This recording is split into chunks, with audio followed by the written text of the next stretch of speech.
Hello everyone, बच्चों हम economics का चैप्टर 6 देख रहे हैं, दैट इज पॉपुलेशन। और आज के इस लेक्चर में हम देखने वाले हैं what are the steps taken to check population explosion in India as well as how population is a very important human resource. So without any further delay let's get started. देखिए बच्चों, let's read. देखिए आपके text book में page number 40 पे है measures to check population explosion. Population explode हो जाता है, इसका क्या मतलब होता है? That the rate at which population is growing that is much higher as compare to the rate of development. इसके वजह से क्या होगा? बहुत सारा स्ट्रेन आता है रिसोर्सेज पे, right? And that is why it is extremely important that ये जो पॉपुलेशन एक्सप्लोजन है इसे रोका जाए, इसे कंट्रोल किया जाए, राइट? और ये कंट्रोल करने के कुछ मेजर्स हैं जो आज हम देखने वाले हैं। देयर आर 3 इंपॉर्टेंट मेजर्स, जो है economic measures, second one is social measures and the third one is population policy of India. मतलब कुछ प्रोग्राम्स जो गवर्नमेंट के द्वारा चलाए गए so that population can be controlled. Alright, so now let us see the first one, that is economic measures. To control the problem of population explosion in India, following measures need to be undertaken. First one, economic measures.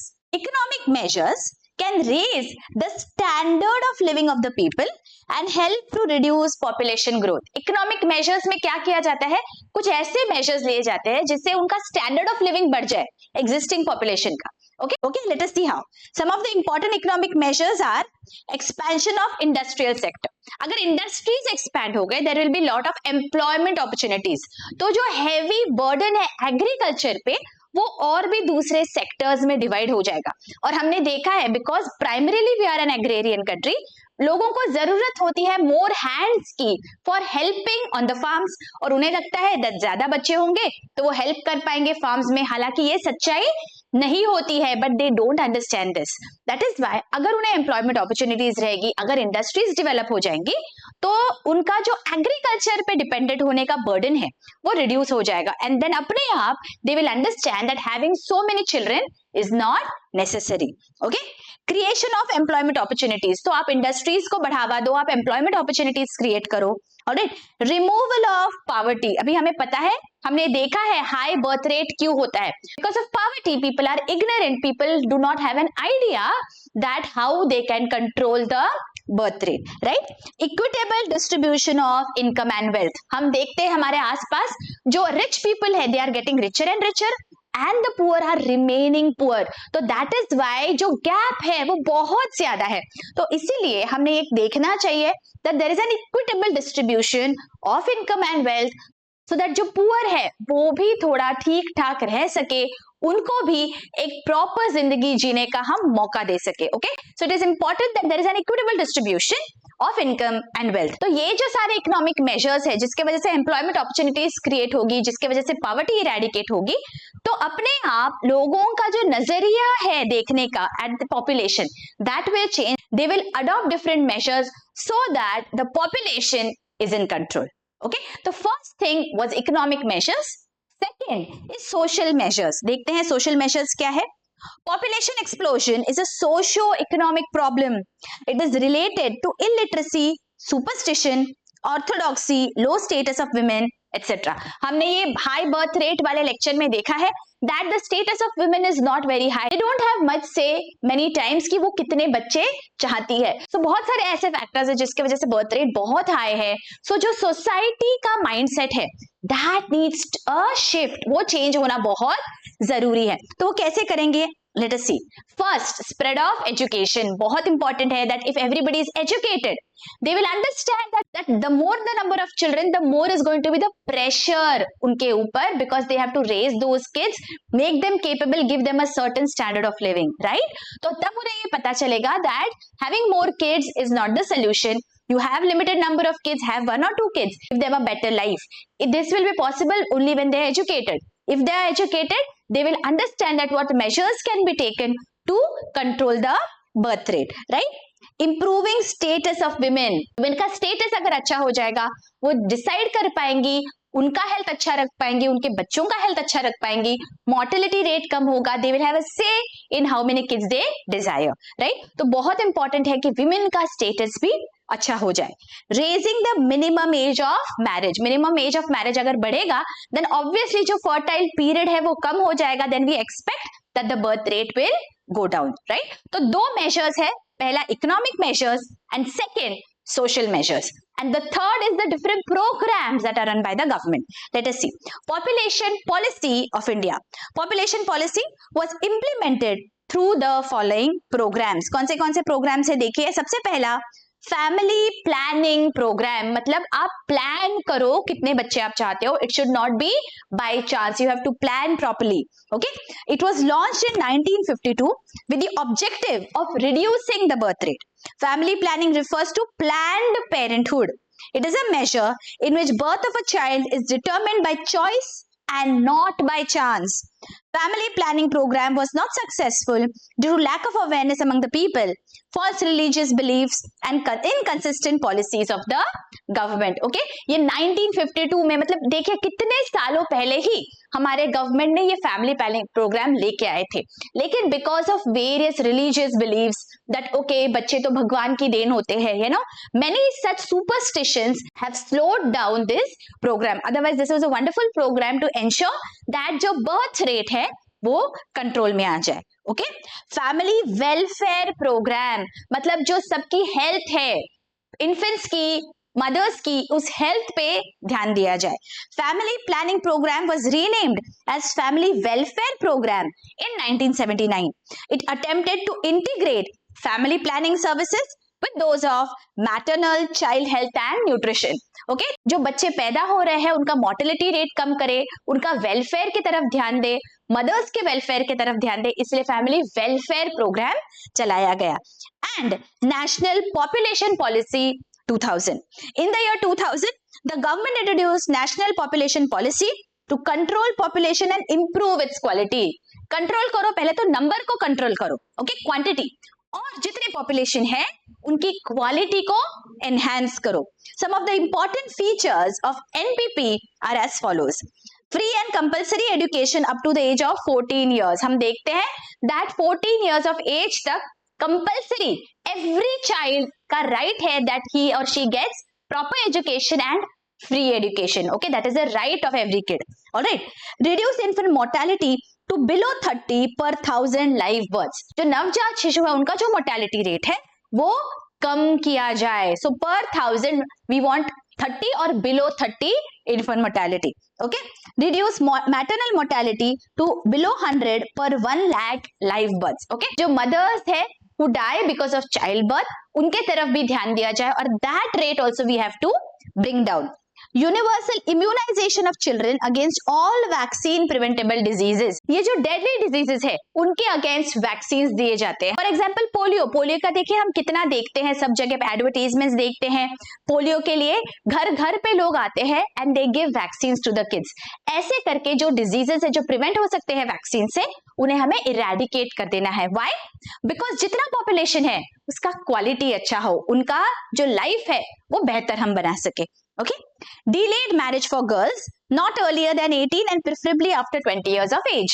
Even though 18 years पे आप कर सकते हो, but delay the age of marriage. Prevention and control of communicable diseases. Okay, जो diseases है उनको prevent करो, control करो ताकि quality of life अच्छा हो सके. And achieve a stable population by 2045. मतलब जो हमारा population का ग्राफ है वो बहुत ज्यादा increase हो रहा है, तो try to bring it down और एक stability लाएंगे हम पॉपुलेशन में. तो ये 3 तरह के मेजर्स है फॉर एंश्योरिंग दैट ये जो पॉपुलेशन एक्सप्लोजन है इसे हम कंट्रोल कर सके. और अब बारी आती है बच्चों देखने की that how population is a very very important human resource. Let us move to the next page. Population constitutes a nation's valuable resource. Nature's bounty becomes significant only when people find it useful. It is people with their demands and abilities that turn them into resources. Hence, human resource is the ultimate resource. Human resource क्यों important है? Because जो भी आसपास की चीजें हैं जो हम यूज करते हैं, it is because our ability. तो जो ability है हमारे अंदर, we are going to turn them into resources. So human resource is a very very important resource. Healthy, educated and motivated people develop resources as per their requirements. देखो कैसा होना चाहिए, healthy होने चाहिए, educated and motivated as well. उनमें एक जिद होनी चाहिए. Okay, motivation has to be there. Alright, human resources like other resources are not equally distributed all over the world. हमने देखा है that इंडिया में ही कितना ज्यादा डेंसली पॉपुलेटेड कंट्री है, इतना सा पोर्शन है of the world's land area, लेकिन almost 1/5 of the entire population, right? तो there is no equitable distribution. कोई कंट्री में बहुत स्कैर्स है पॉपुलेशन, यहाँ पे बहुत ज्यादा डेंस है. Alright, they differ in their educational levels, age and sex. Their numbers and characteristics also keep changing. The United Nations Development Program has introduced the concept of human development in 1990. Okay, human development embraces enlargement of all human choices, economic, social, cultural or political. It is the enrichment of human lives which is real wealth of society. मतलब जो real wealth है society की, economic terms में नहीं, but at the and हमारा जो human resource है, human life है, वो कितना एनरिच्ड है, इस पे डिपेंड करता है. Okay, role of human resources in economic development, that कैसे अगर हमारे जो ह्यूमन पॉपुलेशन है, जो रिसोर्स है, उसकी वजह से इकोनॉमिक डेवलपमेंट कैसे होता है. Both go hand in hand. कैसे है, let us see. Human development is an end while economic growth is a means to achieve this end. See, understand, human development है, ये हमारा end है, मतलब ये हमारा एम है कि सारे जो पॉपुलेशन है हमारी, वो अच्छी तरह जी सके, उनका standard of living, quality of life अच्छा हो सके, वो बहुत हैप्पी हो. लेकिन इसे अचीव करने का जो हमारा तरीका है, that is economic growth, and that is why we want that हमारा कंट्री जो है वो इकोनॉमिकली डेवलप्ड हो. Why? Because at the end हमारे जो पॉपुलेशन है, हमारे जो लोग हैं, वो खुश रहने चाहिए. They have to have a good quality of life. Alright, human development can contribute to reduction in civil disturbances in a society and increased political stability. अगर human development रहेगा, वो सारी तरीके से जो भी हमारे लोग हैं वो सेटिस्फाइड रहेंगे, तो पॉलिटिकल इंस्टेबिलिटी की कोई भी गुंजाइश नहीं रहेगी. सिविल डिस्टर्बेंसेस जो आते हैं वो भी नहीं होंगे. Okay, human development is concern with widening not merely income choices but covering all aspects of human development. Economic, social, cultural और पॉलिटिकल. मतलब जैसे पहले भी हमने देखा है कि जस्ट पैसों से कोई रिच है इसका मतलब ह्यूमन डेवलपमेंट है, ऐसे नहीं. बाकी सारे जो एरियाज है, सोशल, इकोनॉमिकल, कल्चरल, पॉलिटिकल, सारे तरीकों से there has to be equal development. Human resource development occurs through provision of educational facilities. तो हमें पता है दैट अगर अच्छा एजुकेटेड पॉपुलेशन होगा, then they will themselves understand the importance of having a healthy life, the importance of ensuring that everybody around them is also happy, right? So increase in literacy rate, especially among women, tends to reduce birth rate and infant mortality rate. This contributes to population control. मतलब human resource development के लिए बहुत जरूरी है that the people are properly educated, because अगर वो literate होंगे तो बहुत सारे बाकी जो areas है वो अपने आप कवर हो जाते हैं. Okay, human resource development contributes to the improvement in life expectancy and literacy rate which further improves the quality of life. है ना? तो जो जिंदगी है वो बस लंबी नहीं होनी चाहिए, जिंदगी बहुत अच्छे क्वालिटी की भी होनी चाहिए, isn't it? So life expectancy बढ़ जाएगी, लिटरेसी रेट बढ़ जाएगा, तो क्वालिटी जो लाइफ की है वो भी बहुत अच्छी हो जाएगी. Okay, human resource development helps to bring about research and development.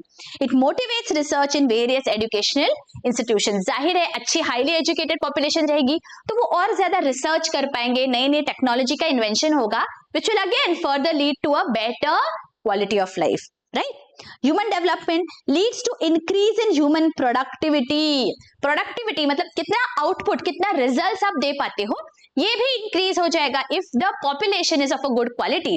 अगर ह्यूमन रिसोर्स बहुत हाईली एजुकेटेड है, they have the required abilities, then obviously the productivity is going to increase. Investment in nutrition, health and education results in higher productivity. मतलब healthy fit population रहेगी, then अपने आप productivity increase हो जाएगी. Alright, concept of human development is universal in nature. It applies to less developed as well as highly developed countries. In short, human development embraces the entire society, मतलब चाहे आप बिल्कुल भी developed nation नहीं हो या फिर आप फुल्ली डेवलप्ड कंट्री हो, लेकिन आपके लिए human resource development is equally important. You have to continuously take care that the people of your country are living a quality life. Okay, तो human resource development is very very important from the point of view of a country. I hope यहाँ तक आपको बहुत अच्छी से समझ गया है बच्चों. अगर लेक्चर्स अच्छे लग रहे हैं, don't forget to share with your friends and colleagues.